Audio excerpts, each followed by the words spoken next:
today's tutorial, I'm going to show you guys how to minimize a window in the Safari web browser. So this should hopefully be a pretty straightforward process here, guys. And without further ado, let's go ahead and jump straight into it.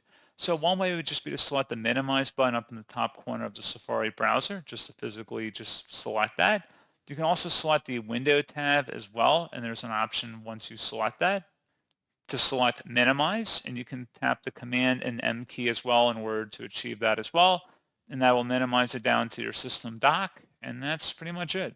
So as always, thank you guys for watching this brief tutorial. I do hope that I was able to help you out, and I do look forward to catching you all in the next tutorial. Goodbye.